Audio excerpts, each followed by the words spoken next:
J'ai ce qu'on appelle l'Oxykos. C'est une bouteille d'oxygène miniaturisée. La spécificité, c'est que jusqu'à présent, on utilisait de grosses bouteilles en acier qui faisaient 3 litres de contenance avec une pression à l'intérieur de 200 bars. La problématique, c'était qu'elles étaient grandes, qu'elles étaient encombrantes et qu'elles étaient très lourdes. La particularité de celle-ci, c'est qu'elle est beaucoup plus petite. Donc la grande ferait à peu près cette taille-là. Je ne sais pas si on voit. Ferait cette taille-là et peserait à peu près 4 à 5, voire 6 fois le poids de celle-ci. Celle-ci, elle est en carbone, elle est plus en acier, donc elle est beaucoup plus légère. Et elle est plus à 200 bars de pression, mais à 300. Et donc, sur un volume d'1 litre, à 300 bars de pression, on retrouve donc 300 litres d'oxygène pur. Avec un débit de 15 litres minute ou 10 litres minute, on tient 20 à 30 minutes sur un patient ventilé. L'avantage d'avoir une bouteille miniaturisée comme ça, c'est qu'on peut l'emporter directement sur l'homme, en sac à dos. On peut faire de la chute, on peut faire du parachutisme, on peut faire de la corde lisse, on peut faire de la marche, on peut faire de l'infiltration en ayant sa bouteille d'oxygène dans son sac à dos. On peut marcher longtemps, elle n'est pas lourde. Et on peut subdiviser la charge. Pourquoi on a besoin d'oxygène? Parce qu'en l'occurrence, un blessé de guerre, il va avoir 2 gros problèmes, un problème hémorragique et un problème ventilatoire. Et en gros, il va mourir soit d'hypothermie, soit d'hémorragie, soit d'hypoxie. Si on n'a pas d'oxygène, on ne peut pas le ventiler. On ne peut le ventiler qu'à l'air ambiant. L'air ambiant, il y a 21% d'oxygène. On le sait là aujourd'hui avec le Covid, on a bien vu que c'était important pour quelqu'un qui est en détresse respiratoire, pouvoir lui apporter le plus d'oxygène possible et dans les plus brefs délais. Donc tout l'intérêt, c'est de pouvoir avoir l'oxygène directement sur place, au plus près du blessé, au plus près du combat, pour pouvoir tout de suite le mettre sous oxygène. Clairement, c'est ce type d'innovation, c'est ce type de petit matériel qui a l'air de rien qui permet de sauver des vies. Alors le plan Action PME, c'est un ensemble de mesures, une quarantaine, faites pour soutenir les petites et moyennes entreprises et également les entreprises de taille intermédiaire. Il y a par exemple des actions pour le soutien à l'export, pour accéder à l'Europe. Il y a le label utilisé par les armées françaises. Il y a le diagnostic cybersécurité défense pour améliorer la sécurité des systèmes d'information. Et également le prêt défi pour le financement et d'autres mesures. Les PME et ETI, il y en a plus de 26 000 qui travaillent avec le ministère des Armées. Donc c'est un spectre très large d'entreprises auxquelles on s'adresse à travers ce plan d'action.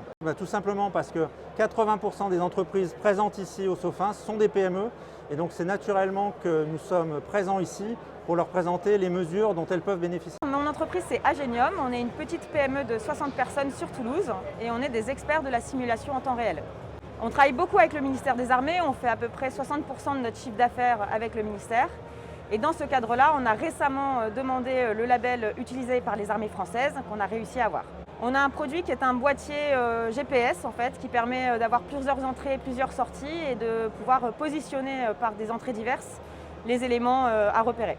Le but de ce label pour nous, c'est d'avoir une crédibilité vis-à-vis d'autres armées, puisqu'on peut dire que vu que c'est utilisé par les armées françaises, on espère développer notamment notre stratégie export en utilisant ce label et convaincre d'autres armées d'utiliser notre produit. Alors, je vais vous présenter l'adaptateur respiratoire canin évolutif. C'est un projet qui a été élaboré au sein du CPA10 par Trévis et le maître chien Pablo. Tout part sur quelque chose, sur un devoir de fin d'études du lieutenant Trévis, qui a imaginé que le fait qu'on envoyait des chiens en saut très grande hauteur, on n'avait pas encore d'adaptateur pour larguer des chiens sous oxy. Donc vous avez plusieurs styles de masques qui ont été faits au départ, on va dire un peu artisanalement. Vous avez l'évolution des différents masques et là on est sur un produit fini où on a adapté le masque de l'homme sur le masque qui a été fait pour le chien.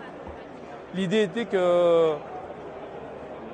tous les chiens au commando Paratus R numéro 10 évoluent dans différentes dimensions. Et ce qui nous manquait aujourd'hui, c'était de pouvoir larguer avec son maître un chien sous oxy. Ce qui était hier pas possible et aujourd'hui possible. Pablo a fait une dizaine de sauts et c'est en cours d'être validé pour une protection intellectuelle du projet et pour qu'il puisse être après inondé sur toute la planète. Parce que c'est une première mondiale, ça n'existait pas. Donc c'est plutôt pas mal, quoi. On avait les équipements pour l'homme existaient, mais pour le chien on n'avait pas. c'est pour ça que c'est parti de là. Parce que forcément, là où l'homme passe, il faut que le chien passe. Donc c'est pour ça que Trévis a vraiment travaillé avec un chercheur de l'école de l'air. Ils ont fait un groupe de travail et ça a donné ce résultat. Et c'est plutôt bien parce que dans tous les projets qui ont été mis sur le SOFIN cette année, il a été le prix du GECOS 2021. Il a reçu la première place, qui n'est pas négligeable. Vous avez tout un système, ça fait comme une muselière si vous voulez. On passe le museau à l'intérieur, on coiffe avec ce système jugulaire derrière les oreilles. Et une fois que c'est arrimé sur le chien, on met le masque qui épouse la forme. Voilà. Et là, on vient l'arrimer sur les 2 points d'ancrage de chaque côté. Et là, c'est bon, on est prêt.